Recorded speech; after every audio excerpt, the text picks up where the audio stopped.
B'Shem Hashem Na'aseh Matzeh. We're doing the laws of cooking on Shabbat with modern technology. We know one of the big no-nos on Shabbat, that even in Iran they knew this, even though they may have not been so sophisticated to know the 39 melachot,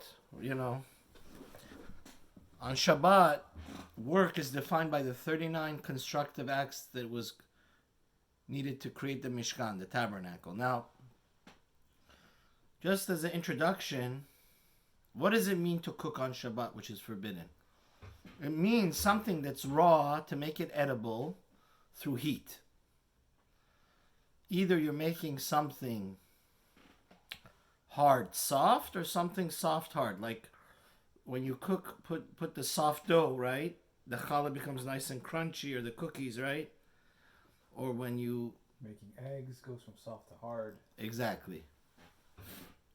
But when you cook, which is the classical thing, the av melacha, right? How do we learn... What action happened in the Mishkan that causes this to be forbidden for the entire Jewish nation, right? Because we learn it from the Mishkan. What we're forbidden to do is a mirror of that. That's how we extrapolate and the source where we learn it from. Because in the Mishkan,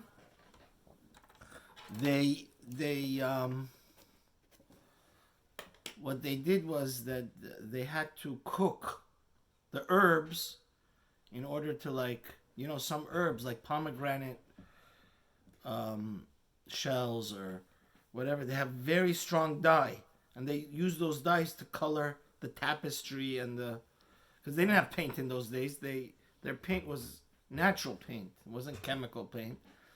So in that case, what's going on is the hard, like cinnamon or whatever, bark of the tree, which is a herb, or it becomes soft, and now you can make it get a strong dye to color the clothing of the Kohen Gadol, and to color the, because they had a lot of red, blue going on in there, especially in the parochet that was separating the Holy of Holies and the Holy.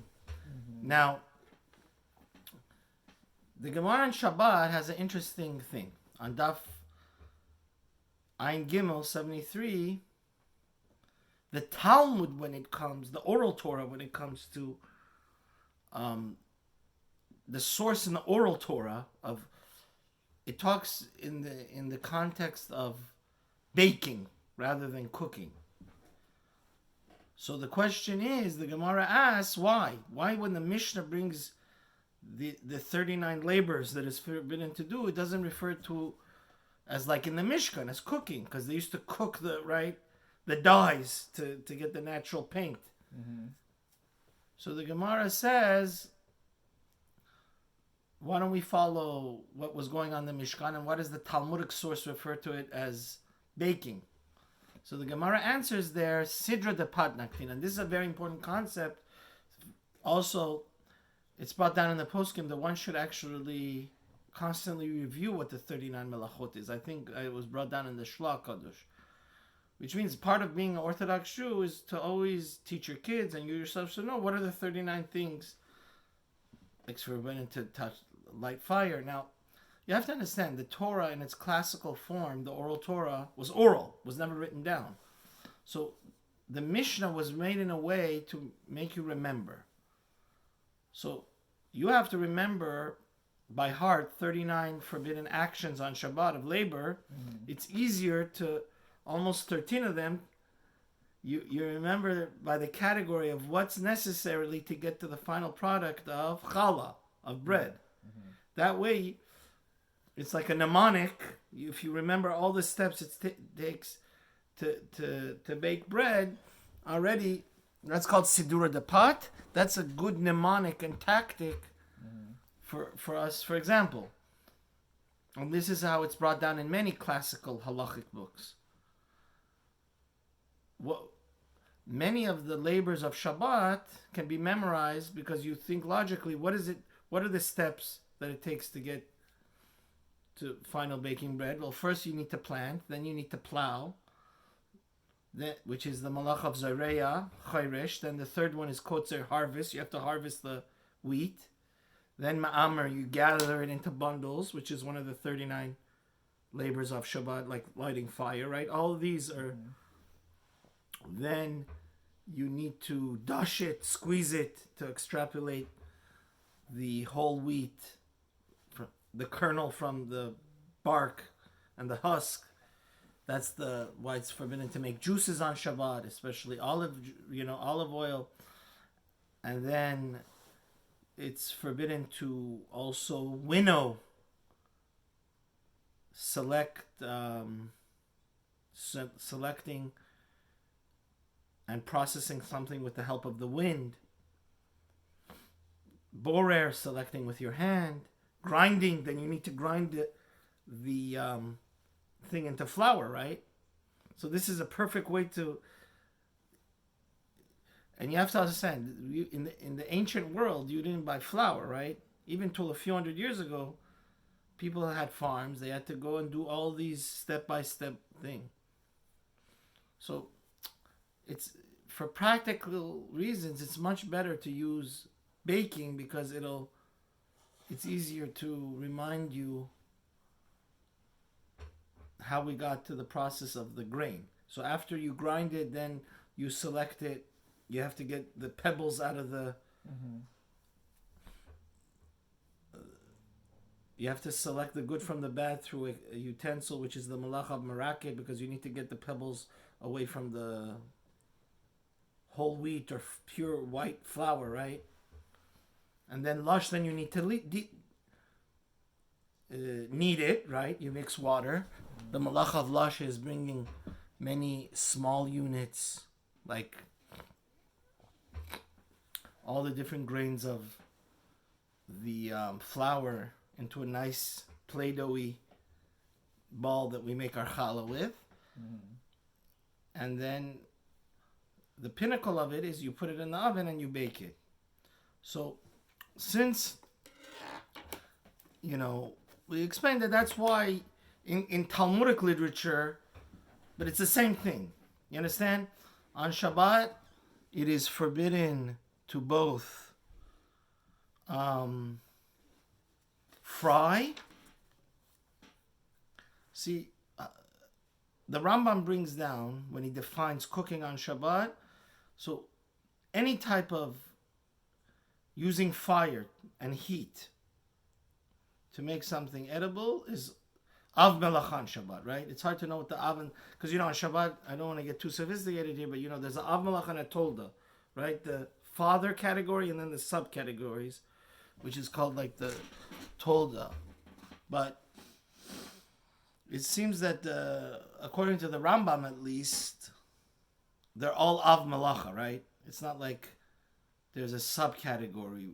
All of this is forbidden by the Torah, and all of this is the death penalty if somebody desecrates Shabbat. So whether you're cooking with water like abgusht, like in a soup or in a stew, or you're frying or you're barbecuing,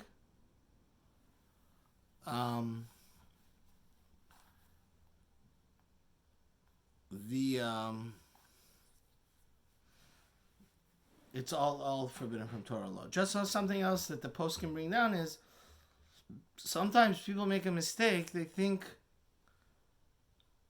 lighting fire is the main problematic action on Shabbat. No, it has absolutely nothing to do with one and another. Even if it's a pre-existing fire, preheated oven, or your gas is on before Shabbat, if you take raw food and cook it on Shabbat, you're still cooking. The reason why it's forbidden to light fire on Shabbat is not only for cooking. They needed it for light in the olden days. They needed it for heat, so they shouldn't freeze in the winter. You understand? Each one is forbidden exclusively by its one. It's not like one is a reaction to the other. You understand?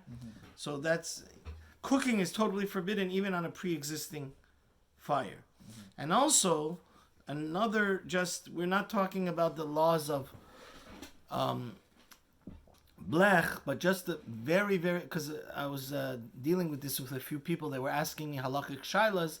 One of the best advice for you not to get trouble on Shabbat and to chas v'shalom transgress this sin of cooking on Shabbat, Rav Shlomo Zalman Auerbach, they bring from his student Shimer Shabbos Kelchoso, and it's brought down in many books. one of the best advices one should do is to have all your food that you're going to eat on Shabbat fully cooked before Shabbat. Which means once Shabbat answers, whether Shabbat is 5 o'clock, 7 o'clock, 4:30 in the winters, right? You should schedule your cooking that all your food is totally edible and fully cooked before Shabbat. Because if you don't do this piece of advice that I'm giving you, on Shabbat you could get into a lot of problems, complications that you could chas v'shalom, inadvertently, if you're not familiar with halacha, cause something from being semi-cooked to fully cooked. Now today's halacha, we wanted to bring modern technology, but I just wanted to bring in a fascinating concept a lot of people don't know about. And that is, on Shabbat, it's forbidden to not only to cook with fire, but how about with sunlight, with solar energy? So, guess what? If you live in... Meaning the thing that the device that you're cooking with is being powered by solar? No, not that. Because that's toldat hachama. That's forbidden midirabanan. And there's no electric current. As long as there's electric current, it's forbidden. What we're saying is, let's say you live in Phoenix or in Palm Springs, or places in the world that gets into the hundreds of degrees.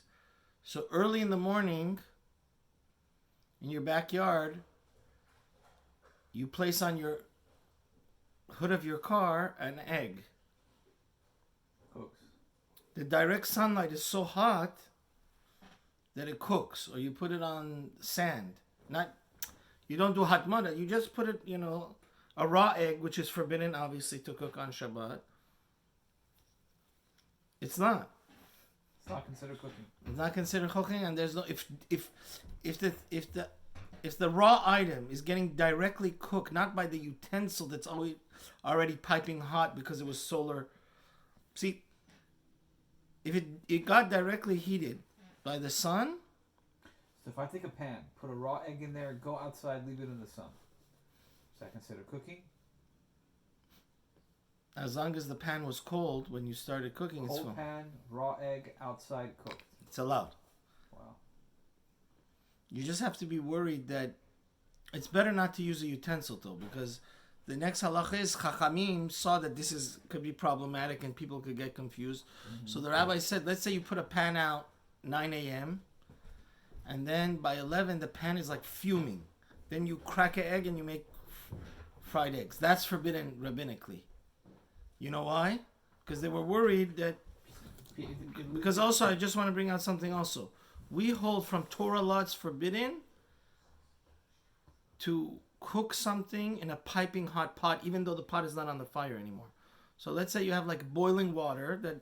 Let's say before Shabbat, the water was boiling. And now, especially now, we have very sophisticated utensils that could retain the heat, like thermoses. Mm-hmm. So let's say you had a piping hot pan or pot. You take the pot off the fire and you throw a raw egg in on Shabbat. That's totally forbidden from Torah law, because it's like you're cooking in fire. Because how did this boiling water get boiling? From the fire. So it's a fascinating thing. Now, why did the rabbis forbid? So if you cook raw food in direct sunlight, that's permitted. It's a crazy halacha, but it's you know why it's permitted, by the way, because 99.9% people don't do that.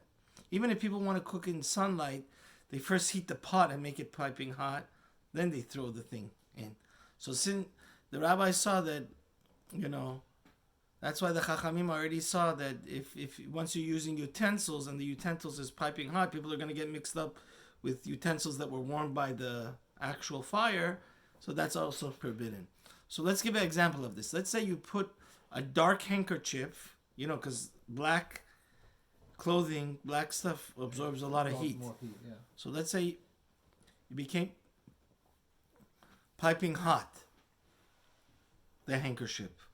That's forbidden from rabbinic law to throw egg in there and have it like fry on that, or I mean, once it's already hot, and then you put it in there. right. But if it's cold, There could be a problem of admana. To be honestly, it seems that if the heat is coming from the sun, it's permitted on Shabbat. If what's cooking it is a utensil that was heated by the sun, now you throw in the raw food, that's rabbinically also, because then people are going to get... So at what point do you decide that it's the sun cooking it and the utensil cooking it? Well, you see just what the facts on the ground is. I think if from the beginning the utensil's already cold, the utensil's not cooling. It just... Once you're putting it in the heat, aren't both of them factors? Yeah, so that's why I say I think it's prohibited. You have to put it on something that in a way that just maybe somebody holds it in place that it shouldn't roll away. But what's permitted it? No, meaning it's not so practical. Meaning as the food is getting hot, and then so is the pot getting hot. So at which point are you going to say, oh, the pot is also getting hot enough to start cooking it, or it's just I'm not sure about that. I think if also it could be anyway, since it's a rabbinical isser and it's confusing for people, because again, in a pot that was warmed piping hot and is red and it's able to cook even though it's not on the fire, it's forbidden. Mm-hmm. So as long as it's a point of confusion, you shouldn't do it, unless it's crystal clear that it's solely the sun doing it. Yeah. It could be that if the utensil is not really utensils that cook it, it's just like, on a tripod, right, to hold it in place. So, you know what I mean? Yeah. Let's say you put a tripod to put the egg on, so the utensil's not cooking; it's just holding it that it could get good sunlight. People that are smart Alex, actually, I heard they went, yeshivish people that knew the halacha, they went on a camping trip and they did this. Really? Cook food that way in the hot? Yeah. It's 100% okay. It's not rabbinically, right? What's for sure forbidden, I could tell you, is this. Once you spent many hours making the pot hot through sunlight, or the pan hot through sunlight, or even the handkerchief, then you throw in the hot... The raw food, that for sure is asur. Now, there's a very interesting heter in this, though. And that is even though these,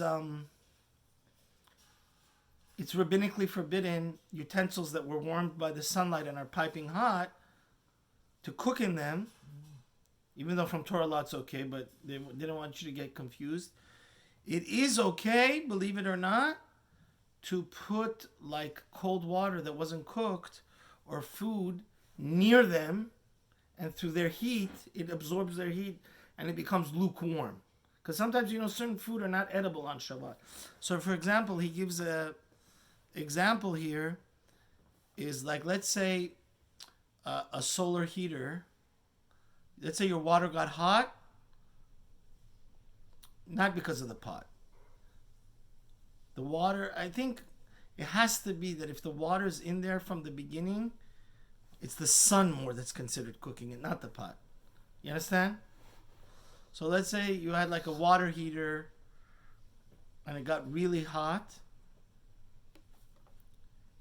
or you're next to hot springs. And you don't want, cooking, by the way, it has to get to boiling, to yad soleretbo. Yad soleretbo is so hot that... touching it burns you. Yeah, touching it burns you. Yeah, people, that's what the Ben Ish Chai says. People... But if you just want to defrost your food or make it lukewarm, you're allowed to bring it into close contact with hot springs or utensils that were warmed by the sun, not to cook your food, just to defrost it and make it like... Now the question here is something fascinating. Let's say before Shabbat, you're a smart aleck, you like to do science projects. So... Let's say you cook something in a hot spring or in a utensil that was heated by solar power. So halachically, it's considered totally cooked if it got totally fried with oil. This is before Shabbat, right? Not on Shabbat. Before Shabbat, Now on Shabbat we know you're not allowed to reheat soup or something that's liquidy on Shabbat. By the way, I saw Mardik Chiddush in Halacha BERURA. He says something that has the consistency of a raw egg, like ketchup, thick sauces. Why? What do you mean consistency like a raw egg? No, raw egg you're not allowed to cook on Shabbat. But let's say something that is, it's not soupy liquidy, it's very thick liquid, like a sauce that has the same consistency as a raw egg. Okay. Like ketchup. Yeah. It's glumpy. It's not like water. No, it's not water. It's thicker. He holds it's considered davar yavesh, Rabbi David Yosef. And it's mutter to reheat that. So, perhaps we're going to talk about that in another shir. But the chidush here is, once something is cooked by hot springs or solar-powered utensils before Shabbat from the heat of the sun, it's considered 100% cooked. And if it's like a piece of dry meat, you're allowed to reheat it on Shabbat. We don't say BISHUL achar. You understand? Because we're going to see a big chidush. The main reason I started this halachic discourse is to see modern technology. Right now we're going to get to the case of microwave. But something to realize, halachically on Shabbat and in laws of kashrut, sometimes if you salt something or pickle it, it also is considered cooked. Mm-hmm. But just keep in mind, that type of cooking, let's say you took a raw cucumber and you pickled it in brine or in vinegar, you're not allowed to put that on Shabbat and cook it. This is very nogea for spices, by the way. That's why, like raw pepper isn't cooked. Most spices are not cooked, they're raw. That's why you have to be careful on Shabbat. If you want to reheat, you can't add them. I just saw this hidush in Rav Ovadia's grandson say for Maaseh Shabbat. If you want to, on Shabbat morning, reheat your steak and stuff, you need to spice it after you take it off the blech, right? Not before. You know why? Because if you put it on the blech, right, very important law of Shabbat also is, we were worried that on Shabbat you may cook, so therefore if you want to reheat stuff on Shabbat, you need to have a cover over your fire. Right? But what I'm trying to tell you is, let's say you have some cold, great chicken breast or great steak, and it's very little, anyways, it's congealed, or there's a very little amount of mushrooms and fat or liquid around it. You're allowed to reheat it on Shabbat, but don't put any spices on it before you reheat it. You know why? Because on those spices it's cooking. Same thing by something that was cooked in vinegar. Halachically, vinegar and salting something, pickling something, doesn't consider cooking for Shabbat. Not like, you understand, this is a hidush. It's preserving. It's not. It's preserving, exactly. This is a hidush. That's something that's 100% cooked through hot springs and the heat of the sun. Yeah, it's fully, commercially, biologically, chemically cooked, but not something that's pickled. Now we get to the final part of the shir, which is, in my opinion, the most fascinating part is, what are microwaves considered? Are microwaves considered like the sun, which is only rabbinic, or is it allowed? Or so Rav Moshe Feinstein, we're obviously talking about microwaves that do not use any type of heat element, right? It's only waves, because there are type of combustion ovens that also have a microwave in it. I want to thank my dear friend Rab Michal Motamedi. He's a big Talmud of one of the great poskim of our time, Rav Gidon ben Moshe. He said also, when it comes to technology, one always has to be very specific, because sometimes you find some things in halachic books, it's like old technology, and the halacha is different, you understand? Technology, the appliances we use to cook food are constantly changing. So a lot of the responder that Rav Moshe Feinstein has is from microwaves from 50 years ago. So Rav Shlomo Zalman. So Rav Moshe Feinstein, in his great book, Igrot Moshe, which one of my greatest desires to Hashem is that I learn all of Yabia Omer and Igrot Moshe, just such beautiful authors, and they were so humble. Rav Moshe Feinstein holds, what's the status of a microwave? Is it rabbinically prohibited, right? Doesn't make sense it should be permitted, right? So he holds that it's prohibited, it's forbidden, 100% forbidden from Torah law. Why? And I'll read it verbatim, Rav Moshe. It's Rav Moshe in volume 3, Orach Chaim, Teshuvah 52. It's actually a fascinating Teshuvah. He says microwave is actually easier to cook in it, right? Why did Chachamim say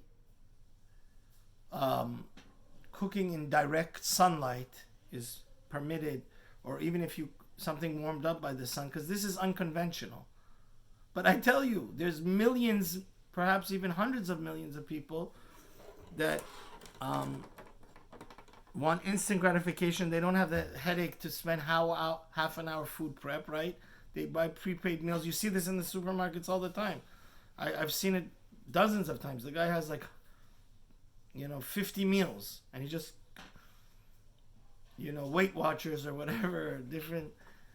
He measures the food you're getting. No, he just pops his dinners and lunches into the microwave. It's a 5-minute ordeal rather than making fresh food. It's a headache. Some people don't have the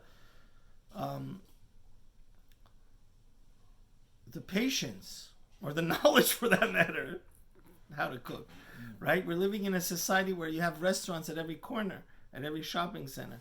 So a lot of people are lazy nowadays. So Rav Moshe Feinstein says, of course it's forbidden from Torah law. Because it's easier to cook in this than even heat. And he says this is according to all opinions, because it's actually more convenient and easy. He says it's the same thing as what difference is this if you're using a microwave or a fire? In the olden days, their technology was fire. They didn't have the microwave. But since his point is, this is not an unusual way of cooking, is it? No. It's actually easier and more convenient than fire. So the same logic would apply that it's usher from Torah law. Between me and you, if they were in a rush to get stuff to paint the Mishkan, right? To create the temple for Hashem. The sooner you build Hashem's temple, the better, right? Yeah. So he says it's exactly identical. See, what makes something forbidden by Torah law is if it's similar to what happened in the source of it. The source of it is the Mishkan, Rav Moshe says. So he says it's considered like a tolda. Okay, it's not an Av Malacha, it's not the classical one, but it's like a subcategory. And he says it cooks everything with the same chemical reactions, right? Something that comes out of the microwave and something that's cooked through a barbecue grill, right? Or on the pot, on the stove, it's the same chemical thing. So he says that you would even get stoned for it, and skila. You would have to bring a korban. He holds it's mamish midaraisa. And he says this is not only the opinion of Rashi and the Ran, according to all opinions of the Rishonim, Rav Moshe says,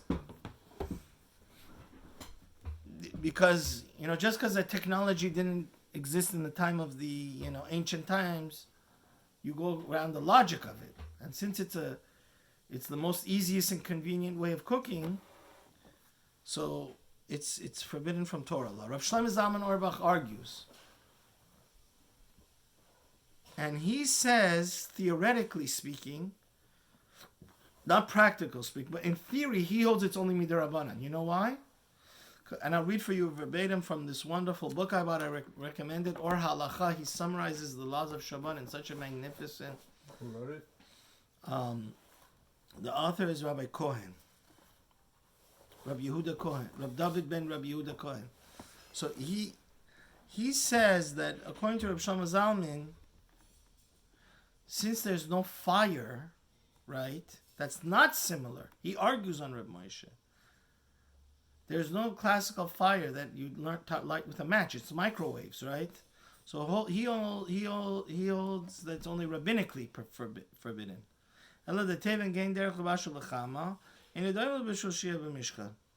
He says it's not similar. He argues on Reb Moshe. He says it's not similar to what they did in the Mishkan. In the Mishkan, they use fire. This is not fire. This is a microwave. This is a totally new technology. And the nafkamina is, you should know, Rav Ovadia, I heard many times from him in his shiurim. This is not just a theoretical machlokes. If we would find a microwave that's totally derabanan, we'll see why even Rav Shlomo Zalman says most microwaves are not. But if they're theoretically a from person, or Samsung or all the big producers would create a microwave with LED lights and doesn't have any sparks, it's a world of a difference, because for a sick person, even through a Jew, even if his life is not in danger, you're allowed to do a lot of rabbinical sins, like squeeze orange juice. That's why Rav Ovadia always said, anybody that wants to be a real Jew and real halakhic Jew, and not that we're looking for loopholes, but just to make life easier and to know when in doubt, you should always know, is the source of this halacha rabbinic? Because when we're doubtful in rabbinic law, we go easy, we go lenient. But if it's a Torah law, we go what? Strict. So this is a classical case. A fascinating machlekes. But the problem is that the appliance itself, even when Rav Shlomo Zalman says, like he says, I don't know, my wife doesn't like microwaves, and I haven't bought one in many years, but Rav Shlomo Zalman would agree to Rav Moshe that even, practically speaking, cooking is still forbidden from Torah law. You know why? Because when you turn on the microwave, it wants to show you the food cooking. And all the bulbs they used in their time is incandescent, right? LED is only rabbinic. But also there's another problem, Rav Shlomo Zalman says. A lot of times, the microwave, you have to see what the technology is. It creates a spark. That's why if you put aluminum in, it fries. It fries. So, so that's why I was saying, like, Rav Shlomo Zalman in his time agrees to Rav Moshe. He says, practically speaking, we don't, since the microwaves all of them have incandescent lights that are, that's why I said in my shir a month ago that Rav Chaim Brisk and Rav Chaim Oizer, when the light bulb first came out, the Benjamin Franklin light bulb, not our LED or fluorescent, but the light bulb that actually burns the filament, they used to make Havdalah on it to show that it's forbidden from Torah law. Wow. So same thing here. Rav Shlomo Zalman would say, okay, maybe see, you understand? The machlokes Rav Moshe and Rav Shlomo Zalman, see, a person shouldn't get confused. I hope that the people that have been watching my shirs, and I really, really try to be as clear as possible. Their machlokes is on the microwave. Is the reaction, the chemical reaction of a microwave. Rav Moshe says, since it's convenient and exactly, it's a normal way of cooking, and it's even easier way of cooking, it is midaraisa. But the machine of a microwave has technical problems that make it also forbidden from Torah law, according to Rav Shlomo Zalman. You have the lighting that's inside the microwave, that once you turn it on, so once you press that, it's like you turned on an incandescent light bulb. And even if it has a LED light bulb, there's also a problem of how does the machine start off. If it's they call it here in Hebrew, mechulal jelly hamikro. There's like a certain element there that is a spark. So it could be that you have to check if there is a certain type of microwave that doesn't create any sparks to start it, and it doesn't have LED, then according to Rav Moshe, it'd still be Torah law. And Rav Ovadia seems to be not clear on this. He seems to be machmir. But it comes out a fascinating thing regarding microwaves, which was worth it to give the whole shir. it's a dispute between Rabbi David Yosef and his father. With all due respect, Rabbi David Yosef became in love with his new book Halacha BERURA, but Rav Ovadia is the king of all Sephardic poskim. Rav Ovadia, because of this whole machlokas of Moshe and Rav Shlomo Zalman, says a fascinating chidush. You could look it up in Halichot Olam, volume 4, page 42 and 43. Chazon Ovadia, volume 4, page 402 through 405. He says a fascinating chidush. Because of this whole machlokas of Shlomo Zalman and Rav Moshe, is this cooking? Does it accomplish a Torah type of cooking? Rav Ovadia says a fascinating chidush. He says, let's say you make cooked chicken breast in your microwave before Shabbat. And we said something that's dry, are you allowed to reheat it on your blech on Shabbat? Yes. But if you reheat it and it becomes piping hot, maybe the microwave cooking wasn't considered cooking. So Rav Ovadia says something that was cooked before Shabbat in a microwave, since we're not sure, not like the case of something that was cooked. Remember I mentioned a few minutes ago in sunlight? Mm-hmm. But microwave cooking, we're not sure what it accomplishes halachically. Is it really cooked 100% according to the Torah law? Rav Ovadia is worried that if you reheat it on your blech and it gets piping hot, yatsu let it go. Maybe before it wasn't considered cooking according to halacha, and now it is. You understand? So this is actually something to remind people that, you know, a lot of people are very busy. They're lawyers, doctors, and they're single. A lot of people are addicted to the microwave. According to Rav Ovadia, food that was cooked in a microwave before Shabbat is not allowed to be reheated. Wow. Right? So it was worth it to give this shir just for this. I didn't know this halacha. And secondly, Rav David Yosef argues on this. And it says that, no. He argues on his father? Yeah, he argues on his father and says if it was totally cooked in the microwave, who cares? Chemically, it's cooked. Right? So you're allowed to reheat it. And just the final thing, you know, nowadays, a lot of Israeli soldiers are fighting in Gaza.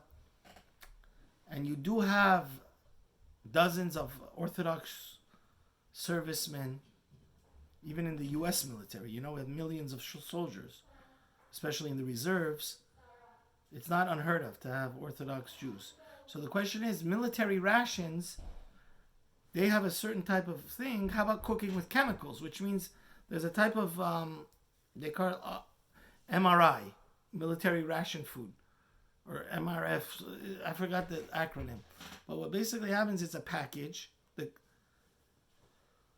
Then there's a certain chemical you pour on the food, and then the water, then when the water drips on that chemical, it reacts and it makes it piping hot. Like, if you're not careful, it could even burn you. So are you allowed to do that, heat something through chemical reaction? So I saw, when I was learning this in Kollel 22 years ago, 21 years ago, my Rosh Kollel, Rosh Chabura actually, Rabbi Horowitz said that Rabbi Eliashiv brings from the Meiri that since it's a normal thing for people, like, you know, what Moshe says, it's like microwaves. It's 100% forbidden to cook like that from Torah law. But even since it's unclear, both the Halichot Olam and all the poskim, there's no posik that allows you to cook through chemicals, because again, the chemical reaction is something that may be forbidden from Torah law. I mean, and it's something that's very common for people that need it. So one should be strict and not use such things. So there's no heter to use a chemical reaction to heat stuff on Shabbat.